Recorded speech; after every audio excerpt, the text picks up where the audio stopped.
plausible way it could happen. Well, it's actually no stranger than finding that big book in 12 by 12 in the wreckage of the USS Minnow. Yeah, that really saved my skin. I wouldn't be sober today if not for those books and you people. That's right, Professor. You'd still be making that mango moonshine with that still you invented. Hey, Professor, remember that time you got drunk and woke up naked in your hammock with a headhunter? Well, Skipper, I've actually been trying to forget that. But thanks for bringing it up in front of everybody, barnacle butt. Anytime you want to throw down, Harvard boy, just let me know. Guys, please, can you tone down the macho garbage a little? I think the testosterone fireworks are pretty exciting. Well, Miss Silicone Slut, I did ask you. Excuse me, are you Dorothy or Toto? I keep getting confused. You're just jealous because our cast is a sex pot in this series, but surveys show that most men prefer my girl next door cuteness. You know, I'm ready to open up a can of Hollywood whoop ass on you. Barbara. Bring it on, Botox Queen. Please, as much as having the two of you in a catfight would fulfill several long-held fantasies of mine. That's not what we're here for.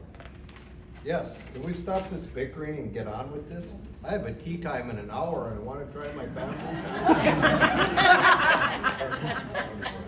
Yes, let's get down to business. Now the final agenda item we have today is under literature. It actually concerns us directly. Here's what it says. Consider a request to publish a collection of articles from the LIM newsletter in the book to raise awareness to this vital service. Excuse me, Gilligan. Did you mean like limb newsletter, like arm or a leg?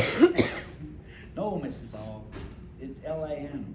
It says here in the background material that it stands for Loners International Meeting. It's a newsletter for loners, people who live in isolated areas, internationalists, people who travel to foreign countries to live and work, and others, AAs, like who are homebound due to illness. They write to each other and they have a confidential newsletter which features sharing from AA members from around the world. That sounds like a great service. I wish we had access to that here. I agree, Marianne. When you have to listen to the same 6 people share their experience, strength, and hope over and over again, it gets a little stale. What do you mean by that? Well, for instance, Skipper, if I have to hear one more time about how you got sober by listening to Gilligan quote the beginning of chapter 5 of the big book in his sleep, I think I'll puke. All right, Geek, I'm gonna let that one go, but don't push it. So anyway, the request is to make a book out of some of these articles, Gilligan? That's right, Ginger. Oh, well, I think that's a good idea. I mean, when I think of all those lonely men stuck out in the Antarctica, Bolivia, or wherever, aching and longing for some deep, meaningful human contact, I get, oh, I need a drink. Of what? Oh, I need a cold shower. Ginger, can I ask you a question? Were you born that slutty? Or when you were a teenager, did you go to like tramp camp or something? I resent that.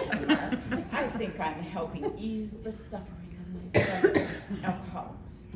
Well, if your idea of easing the suffering of your fellow alcoholic is not what this agenda topic is about, the newsletter focuses on recovery from alcoholism, not the snail mail equivalent of phone sex. Oh, Marianne is right. The newsletter is a lifeline to many people, and the book would show just how helpful it has been. This sounds like a great idea to me, little buddy. There are probably many AA members who have never heard of this service who could benefit from it, and a book would definitely help raise awareness. As much as I hate to agree with Captain Beerbelly, I must concur. This piece of literature could illuminate the kind of struggles we have had on this island, as well as those who are physically unable to attend meetings for health reasons. It could also help the members who aren't isolated, but correspond with those who are. They are called loaner sponsors and write to the loaners, internationalists, and homers. Homers? You mean like dope? It's a great day job, Skipper. I hope in someone who is homebound. My dear boy, I hate to play Grinch, but do you have any financial information of this book? Specifically, how much is it gonna cost to produce and will it sell? Good question, Mr. Hall. It says here that the cost would be minimal since we would just be reprinting articles that have appeared in the newsletter, and that estimate sale is difficult, but it should sell reasonably well.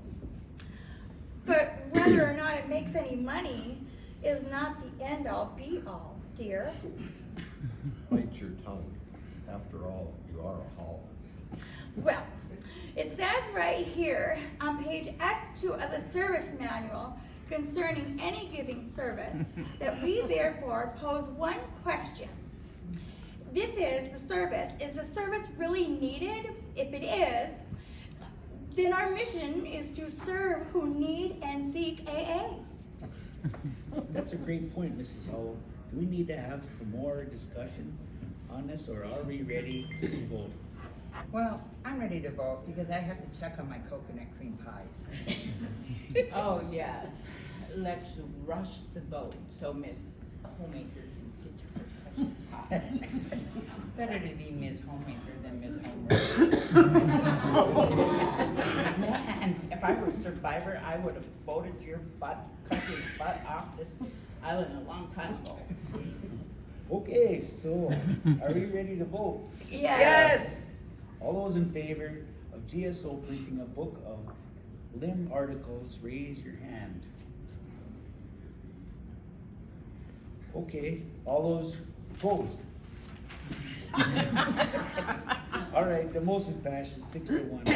Mr. Howell, would you like to give the minority opinion? Well, yes, thank you, my boy. I do not feel there's been a clear need for this book expressed and despite what Lovey read. I feel that it's irresponsible and reckless to publish a book not knowing if the marketplace will support it. This sort of unsound business practice will doom the General Service Office in short order, and I cannot support it. Thank you, Mr. Howell. After hearing their minority report, does anyone wish to change their vote? I will give anyone $1,000 if they change their vote. Thurston. I was just kidding here. Seeing no motion to consider, I will send a group conscience to our delegate as soon as possible so it can be presented at the pre-conference assembly. You know, I was wondering about that, Gilligan. Just how do you propose to get our group conscience to the delegate? We're stuck on this island. I'm glad you asked that, Skipper. Using the radio, Ginger's hair dryer, some bamboo and coconut milk, I was able to build a rudimentary personal computer and hook it up to the internet. That's right. I can just email our group conscience to the delegate. Wait a minute, Gilligan. If you could send an email to the delegate, then why don't you email somebody and can you get us off this island? Well, I was gonna do that, but last night I downloaded 400 pictures of Britney Spears on the computer. All those in favor of killing Gilligan, raise your hand.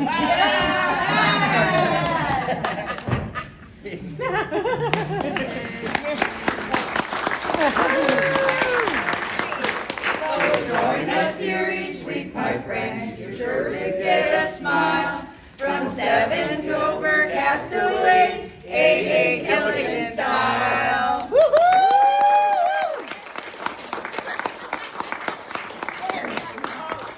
Christy, and I have 2.5 years sober.